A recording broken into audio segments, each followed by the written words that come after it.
বিসমিল্লাহির রহমানির রহিম। আসসালামু আলাইকুম ওয়া রাহমাতুল্লাহি তাআলা ওয়া বারাকাতুহু। আজকের এই অনুষ্ঠানে আপনাদের স্বাগত জানাচ্ছি। এই অনুষ্ঠানের আমাদের বক্তা ডাক্তার জাকির আব্দুল করিম নায়েক। তিনি ইসলামিক রিসার্চ ফাউন্ডেশন মুম্বাই ইন্ডিয়ার প্রতিষ্ঠাতা। তার আরও একটা পরিচয় হলো তিনি পবিত্র কোরআন সহ বিভিন্ন ধর্মের পবিত্র গ্রন্থগুলির উপর একজন চলমান কম্পিউটার। তিনি যেভাবে বিভিন্ন ধর্মগ্রন্থ থেকে উদ্ধৃতি দেন, আপনি ভাবতে পারেন কত মেগাবাইট হবে তার ব্রেনের ক্ষমতা। এমনকি আমার কম্পিউটারের চেয়েও ওনার ব্রেনের কম্পিউটার আরো অনেক দ্রুত কাজ করে।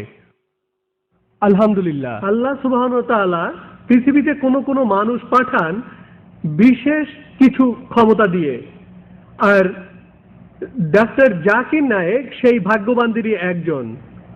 এখন আপনাদের সামনে আসছেন ডাক্তার জাকির আব্দুল করিম নায়েক। আলহামদুলিল্লাহ, ওয়াসসালাতু ওয়াসসালাম আলা রাসূলিল্লাহ ওয়া আলা আলিহি ওয়া সাহবিহি আজমাইন, আম্মা বাদ। আউযু বিল্লাহি মিনাশ শাইতানির রাজীম। বিসমিল্লাহির রহমানির রহিম। ইন্নাদ দীনা ইনদাল্লাহিল ইসলাম। বিসমিল্লাহির রহমানির রহিম। রাব্বি ইশরাহ লি সাদরি ওয়া ইয়াসসির লি আমরি ওয়াহলুল উকদাতাম মিন লিসানি ইয়াফকাহু কাওলি। সম্মানিত চেয়ারম্যান, আমার গুরুজনেরা এবং আমার ভাই ও বোনেরা, আপনাদের স্বাগত জানাচ্ছি ইসলামের রীতি অনুযায়ী। আসসালামু আলাইকুম ওয়া রাহমাতুল্লাহি ওয়া বারাকাতুহু। আল্লাহর শান্তি, দয়া ও অনুগ্রহ আপনাদের সবার উপরে বর্ষিত হোক। আজ সন্ধ্যায় এই আলোচনা অনুষ্ঠানের বিষয় হলো একটি প্রশ্নের উত্তর: কেন পশ্চিমারা গ্রহণ করছে ইসলাম? আর যদি এর উত্তরটা দেওয়া হয় মাত্র একটি সেন্টেন্সে, উত্তরটা হবে পশ্চিমারা ইসলাম ধর্ম গ্রহণ করছে কারণ ইসলামেই সমাধান আছে পশ্চিমাদের সমস্যাগুলির। পশ্চিমের পৃথিবী, বিশেষ করে তাদের সমাজ, মনোযোগ দেয় শারীরিক শান্তি আর সুখের দিকে। তাদের মনোযোগ শারীরিক শান্তি আর সুখের দিকে। পৃথিবীতে বহু ধর্ম আছে, আর অনেক ধর্মই শুধু মনোযোগ দেয় আত্মার উন্নতির দিকে, আত্মিক উন্নতি। তবে আলহামদুলিল্লাহ, ইসলাম ধর্ম হলো সেই ধর্ম যে ধর্মে দুটোই আছে। ইসলাম ধর্ম শারীরিক সুখ শান্তির পাশাপাশি আমাদের আত্মার উন্নতির দিকেও মনোযোগ দেয়। দুটোই গুরুত্বপূর্ণ, শারীরিক সুখ শান্তি আর আমাদের আত্মার উন্নতি। ইসলাম শব্দটা এসেছে সালাম থেকে, যার অর্থ শান্তি, যার আরো একটি অর্থ হলো নিজের ইচ্ছাকে আল্লাহ সুবহানাহু ওয়া তাআলার কাছে সমর্পণ করে দেওয়া। এক কথায় ইসলাম অর্থ নিজের ইচ্ছাকে আল্লাহ সুবহানাহু ওয়া তাআলার কাছে সমর্পণ করে দিয়ে শান্তি অর্জন করা। পবিত্র কুরআন হলো শেষ আসমানি কিতাব আল্লাহ সুবহানাহু ওয়া তাআলার, আর নাজিল হয়েছিল সর্বশেষ নবী মুহাম্মদ সাল্লাল্লাহু আলাইহি সাল্লামের উপর। পবিত্র কোরআন হচ্ছে পৃথিবীর সবচেয়ে বাস্তবমুখী গ্রন্থ। কোরআন মানবতার পক্ষে একটি ঘোষণা, কোরআন দয়া ও জ্ঞানের একটি ফোয়ারা, অমনোযোগীদের প্রতি একটি সতর্কবাণী, বিপদগামীদের পথপ্রদর্শক, সন্দেহবাদীদের জন্য নিশ্চয়তা, নিপীড়িতের সান্ত্বনার বাণী, আর হতাশাগ্রস্তদের আশার আলো। আসুন এবার আলোচনা করি যে কেন পশ্চিমারা ইসলাম ধর্ম গ্রহণ করছে। একটা গুরুত্বপূর্ণ কারণ হলো পশ্চিমের মানুষেরা মুক্ত মনের অধিকারী।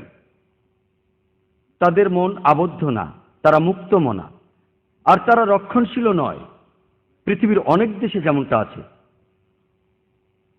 আর এই কারণেই মানুষ আমাকে প্রশ্ন করে যে আল্লাহর রহমতে আমি ভ্রমণ করেছি পৃথিবীর অনেক দেশে, আমার এসব বক্তৃতা লোকজনের প্রতিক্রিয়া কি? আমি তাদের বলি যে আমাদের কাজ হলো বাণী পৌঁছে দেয়া আল্লাহ সুবহানাহু ওয়া তাআলার, তিনিই হেদায়েত করবেন। আল্লাহ তাআলা পবিত্র কোরআনের সূরা গাশিয়ার 21 নম্বর আয়াতে উল্লেখ করেছেন যে فكر إنما أنت مذكر। অতএব তুমি উপদেশ দাও, তুমি তো হচ্ছ একজন উপদেশদাতা। তারপরও বলি যে পশ্চিমা সমাজ এবং প্রাচ্যের সমাজের মধ্যে অনেক পার্থক্য আছে।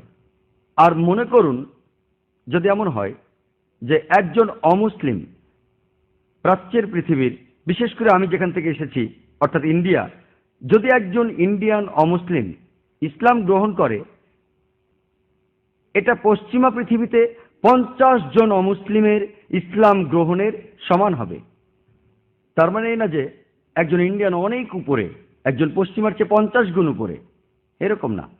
আমি যেটা বলতে চাচ্ছি সেটা হলো প্রাচ্যের সমাজ, বিশেষ করে ইন্ডিয়ান সমাজ হলো রক্ষণশীল, সংকীর্ণ মনের। একজন মানুষ ইসলামের শিক্ষাকে পছন্দ করলেও ইসলাম গ্রহণ করা তার পক্ষে খুবই কঠিন, কারণ তার অনেক সমস্যা রয়েছে। যদিও সে ইসলাম পছন্দ করে, সে সমাজকে ভয় পায়, সমাজ তাকে বয়কট করতে পারে, তার অর্থনৈতিক সমস্যা হতে পারে, তার জীবন বিপন্ন হতে পারে, সে সামাজিকভাবে সমস্যায় পড়তে পারে। আর তাই যদি কেউ ইসলাম পছন্দ করে ইন্ডিয়াতে, তার পক্ষে খুবই কঠিন ইসলাম গ্রহণ করা, কারণ তার সমাজ রক্ষণশীল এবং লোকজনগুলো সংকীর্ণ মনের যদি পশ্চিমের সাথে তুলনা করি। কিন্তু কোনো অজুহাত হতে পারে না এটা ইন্ডিয়ান অমুসলিমদের জন্য ইসলাম গ্রহণ না করার।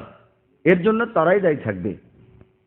যদি পশ্চিমাদের সাথে তুলনা করি, আমি এই সম্পর্কে আগেও বলেছি আলহামদুলিল্লাহ যে মধ্যপ্রাচ্য এবং অন্যান্য দেশেও পশ্চিমারা আমার বক্তৃতা শুনেছেন, আর কয়েকটা লেকচারের পর, অনেক সময় একটা লেকচারের পর আলহামদুলিল্লাহ তারা ইসলামকে এতই পছন্দ করেছে যে তখনই ইসলাম গ্রহণ করেছে।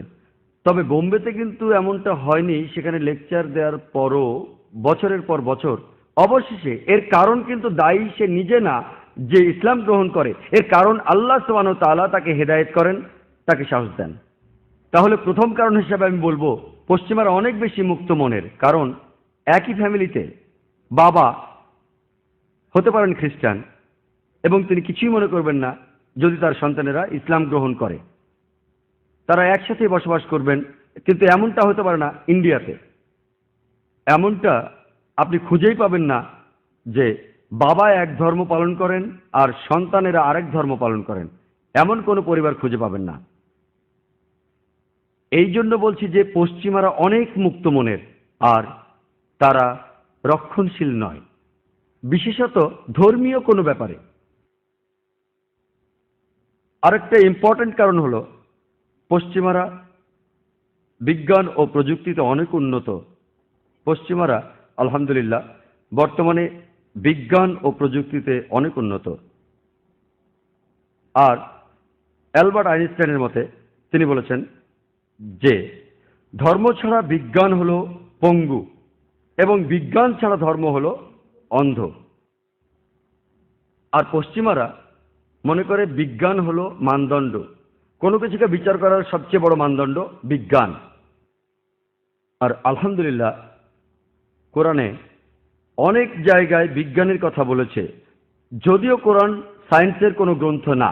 SCIENCE, এটা হচ্ছে সাইন্স মানে চিহ্ন, SIGNS।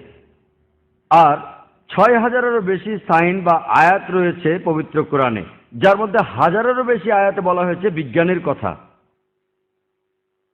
যারা আমার লেকচার শুনেছেন, যার বিষয় ছিল কোরআন ও আধুনিক বিজ্ঞান মানানসই নাকি বেমানান, অথবা কোরআন ও আধুনিক বিজ্ঞানের বিরোধ ও নিষ্পত্তি, যেখানে প্রমাণ করেছিলাম আলহামদুলিল্লাহ যে কোরআন বিজ্ঞানের চেয়ে অনেক এগিয়ে, তাহলে পশ্চিমাদের মানদণ্ড ব্যবহার করে আমরা প্রমাণ করতে পারি যে আমাদের মানদণ্ড কোরআন বিজ্ঞানের চেয়ে অনেক বেশি এগিয়ে।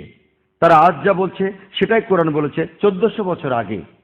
তারা বিজ্ঞান ও প্রযুক্তিতে এখন অনেক উন্নত। আর যদি আমরা তাদের সাথে কথা বলি হিকমা নিয়ে, আলহামদুলিল্লাহ তারা বুঝবে যে কোরআন বিজ্ঞানের চেয়ে অনেক বেশি এগিয়ে, আর তাদের মধ্যে অনেকেই ইসলাম গ্রহণ করবে। তৃতীয়ত আলহামদুলিল্লাহ পশ্চিমারা যুক্তি দিয়ে বুঝতে চায়, তারা বিনা বাক্যে কোনো কিছু মানতে চায় না, তারা যুক্তি দিয়ে